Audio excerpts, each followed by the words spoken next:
Hi, everybody. Welcome back to episode 36 of In My Plant-Based Kitchen.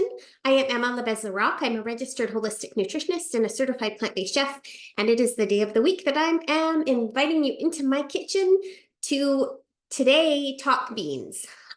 Beans are such an important thing to include in your daily diet for so many reasons.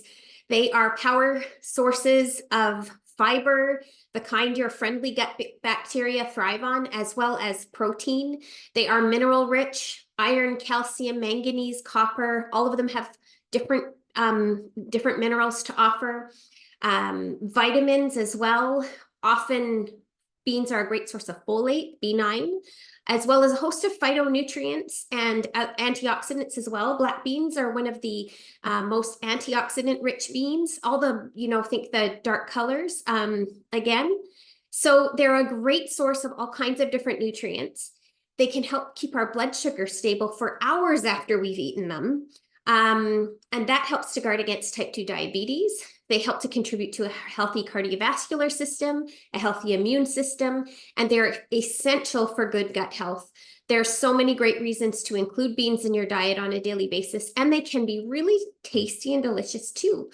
But so many of us don't get enough beans into our diet. So I wanted to talk a little bit today about, one, how you can get more of them into your diet, but first, really talk about the getting some more variety into your life, because a lot of us, maybe if we are eating beans, we're eating a lot of chickpeas, a lot of hummus, maybe some black beans, because those are beans that tend to be a little bit more common. But I also want to walk you through some of the benefits of cooking your own beans and show you how to do it, and share some tips about that, and talk a little bit about digestibility. So it's a little bit of everything.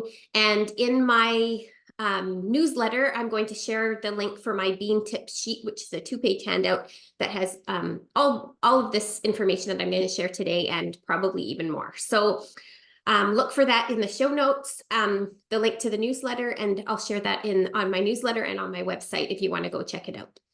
So what are the advantages of using making your own beans as compared to buying them canned? Before I say anything else, let me say that there is nothing wrong with canned beans.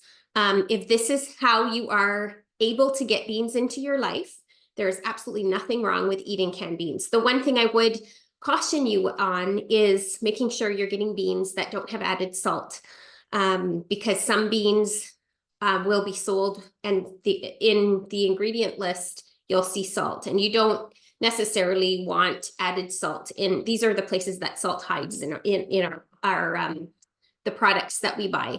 So if you are buying canned beans, just make sure they don't have added salt or sugar or anything else. They just want the plain bean.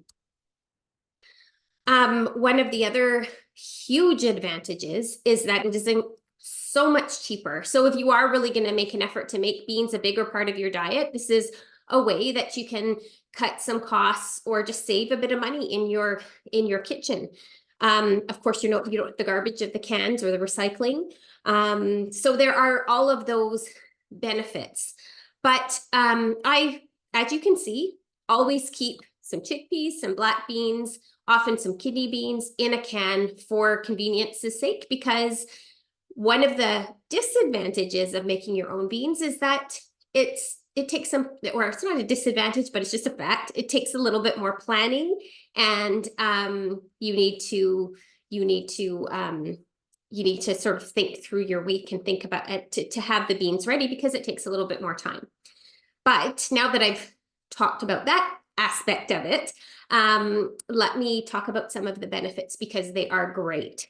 When you cook beans from scratch, you can cook them with a variety of different things to make them more digestible, more flavorful, and more nutritious as well, and easier to digest. So you can see here, sometimes people who are in my classes and stuff have never even seen dried beans. So I want to show this is what the dried beans look like. They're small, they're hard, they're like little rocks. You cannot eat them like that. You have to soak them and cook them. So if you are not familiar with those, make sure you don't. I actually have had clients who've sort of soaked them or put them right into a soup like this and cook them for 15 minutes and then kind of don't, so just as a caution, if you're not familiar with dried beans, you do need to cook them. They're not the same as canned beans, which have already been cooked. So where was I? I kind of got off track there for a second. But so yes, you can cook them with different things to make them more nutritious, more flavorful, easier to digest. So some examples are kelp, or kombu. This is one of my favorite things to put into my beans. It is a seaweed, kelp seaweed, and it provides a lot of minerals. So you put it into your pot, your instant pot, or your big stove pot when you're cooking your beans. So not in the soaking process. We'll talk a little bit about step by step here in a second, but this goes in when you start to cook your beans. One caution with kelp is that, like many seaweeds, it's incredibly high in iodine, which is one of the reasons we like to add it when we're cooking it, but you do not want to eat the kelp itself. So you need to take it out once the beans have cooked. Some iodine and some of the minerals will get infused into the beans, but the kelp itself is way too high in iodine. You don't want that much iodine in your body, so make sure you don't eat the iodine or the kelp itself. So that's one thing, but really helpful for adding extra minerals, extra nutrients. It's not going to make your beans taste like seaweed. You can't taste it, but it also helps to make the beans a little bit more digestible.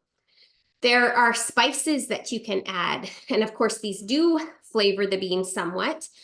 Cumin, ginger, fennel, coriander, those are all great spices that can help to make beans a little bit more digestible. If you suffer from gassiness or bloating when you eat beans, those are some things that you can add, or just add them for the extra nutrition and flavor, because as we know, spices are incredibly high in lots of different beneficial properties. So they're a great thing to add to your everything, your everything. And if you are making, the only thing I think about when I am, because I often will do a big batch cook of beans, probably at least once a week, sometimes twice a week, depending on what my menu is looking like for the week. And if I don't know what I'm making with the beans necessarily, if I think I might want to, for example, I might want to make some black bean brownies with my black beans that I'm making, but I also might want to make a chili. I would maybe, refrain from, if I was just going to make chili, sure, add the cumin, coriander, great. But if I was going to make black bean brownies, then I might not want that background flavor. So you see what I'm getting at. But if you do know what you're cooking with it and it works, those are great spices to add, or any other spices. The other thing I really like to add are, I have a new package here of habanero dried, and it's not necessarily habanero, but these are just dried peppers. Little dried there, I'll open them up so you can see what they look like. They're just dried hot peppers, and I love adding those. I just add them like that, one or two, and then I take them out. They are spicy if you're actually leave them in. So if you like spice, that's great. Just know what you're getting into. Sometimes if I'm making a black bean soup or something, I'll cook the black beans with the pepper, and then I'll blend it into the soup as well. So for some extra spice. So those are some ideas there. The other thing you can add if you have problems with digestibility in beans, or if you're finding your beans are taking a long time to cook, sometimes the cooking time of beans can vary depending on how you're cooking them. So stovetop beans take a lot longer than pressure cooked beans, for example.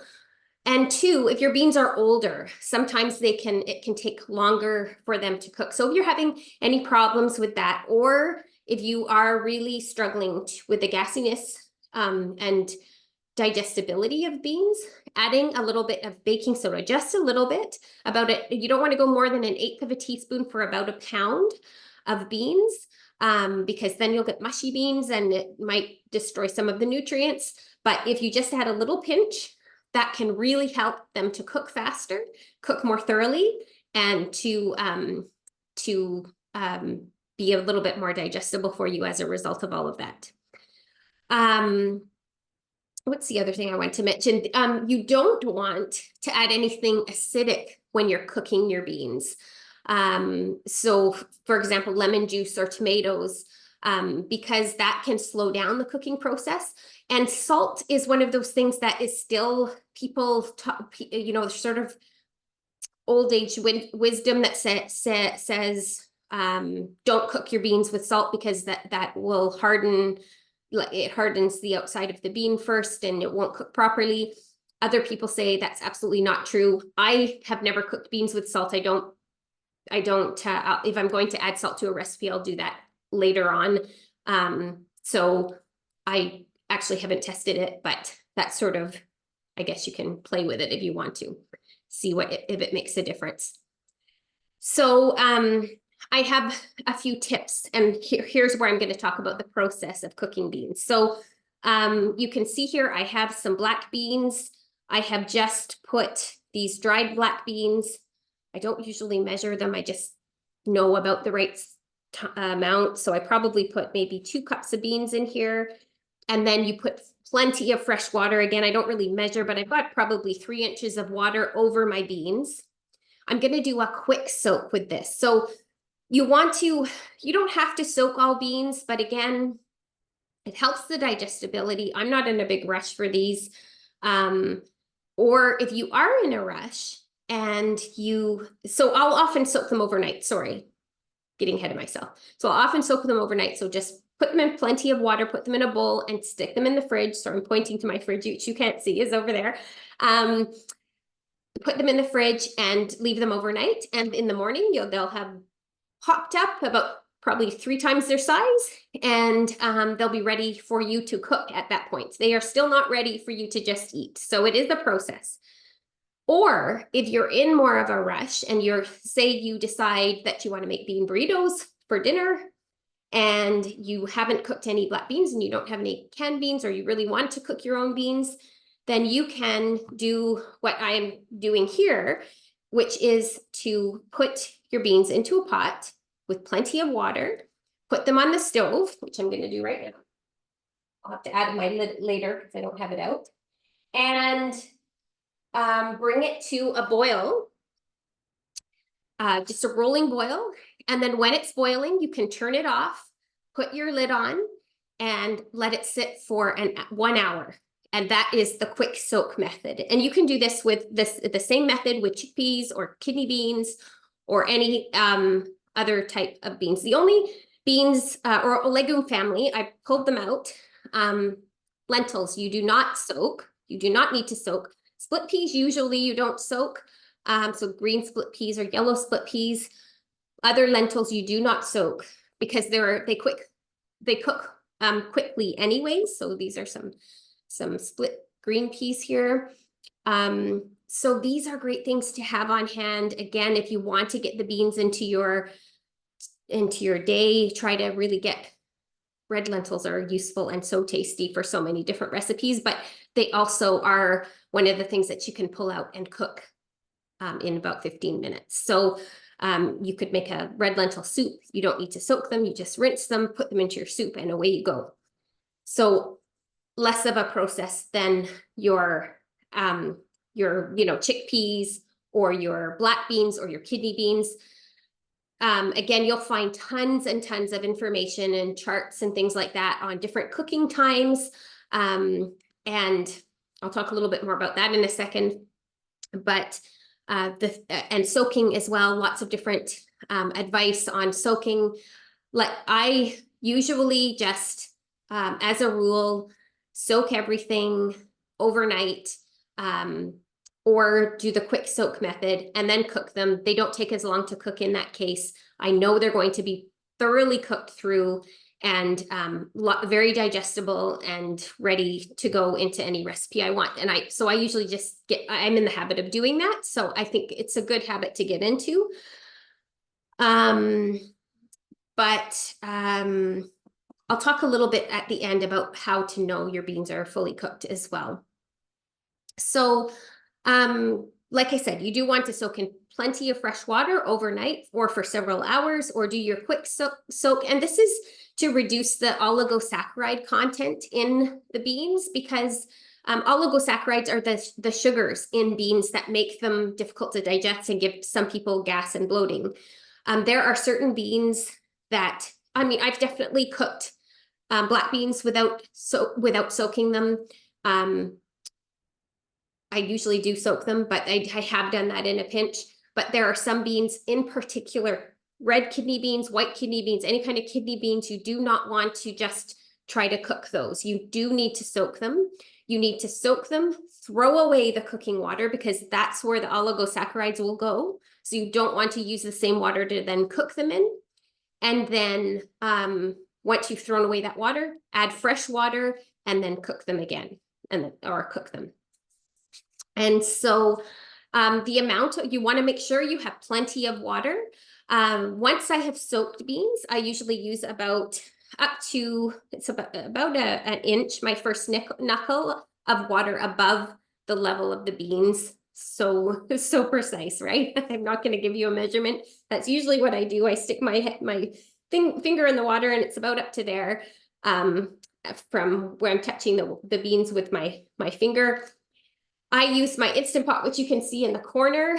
If you're going to get into the practice of cooking beans from scratch, I highly recommend not necessarily an Instant Pot, but a pressure cooker of some kind, because it just makes things so much faster. 30 minutes to maybe 50 minutes of cooking time, as opposed to hours sometimes, depending on the bean. So, what else? And I think it also makes them more digestible. So in terms of, I said I would talk about how to know that a bean is properly cooked. You want to be able to crush the bean on the top of your mouth with your tongue. It should be soft enough to do that, or with your finger on your cutting board. There should be no resistance. If you open the bean up, you can see sometimes with older beans that even if you've soaked them or cooked them for the allotted amount of time, there will still be like a little dry spot in the middle, and that's how you can then you'll know it's not completely cooked, and put it back in and cook it some more. Never undercook beans or legumes. That is where you're going to get into trouble with digestive discomfort, gas, bloating, etc. So I think that is that covers pretty much everything I wanted to say. The other bean actually I wanted to mention that I always keep in my freezer is edamame. So soybeans, fresh soybeans or frozen soybeans. So they're a great source of protein bean to throw on salads and into wraps, or just eat by themselves if you're in a pinch for, if you haven't soaked and cooked beans ahead of time. The other thing to know, which I think is really handy tip, is that you can freeze most beans. You can freeze beans. They do change slightly in texture. So I tend to, when I do freeze beans, which I often will, because like I said, I batch cook them. So you don't want to keep beans in the fridge for more than a couple of days, because they will start to stink and they go bad quickly. So you want to put them into the freezer.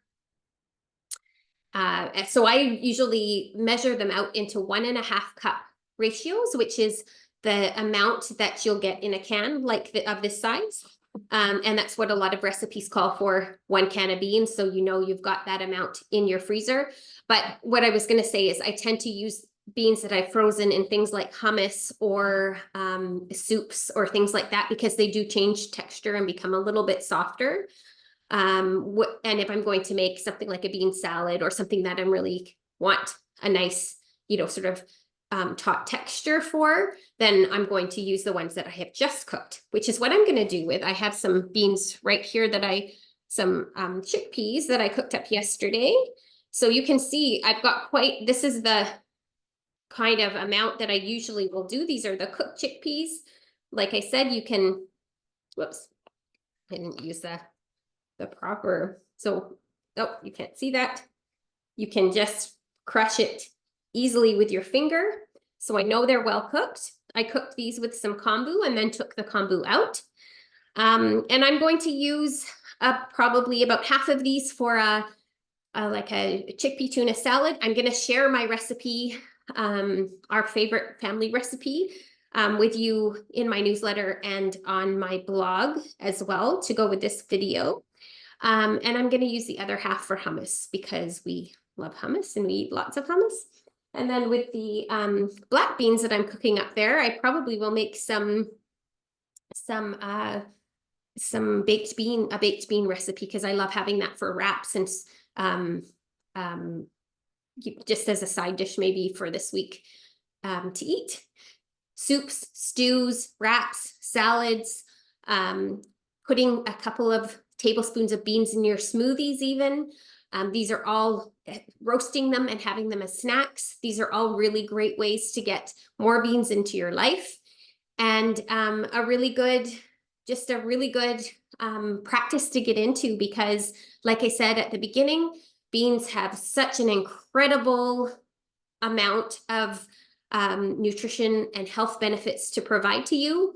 So if you can learn to love beans and get a little bit more comfortable with them, you can also blend them into soups. So if you don't love the texture of beans, start slow. If you have trouble digesting beans, start slow and start with the smaller ones because those tend to be more digestible. Even a tablespoon or 2 tablespoons at a time, and work your way up until you have no more problems.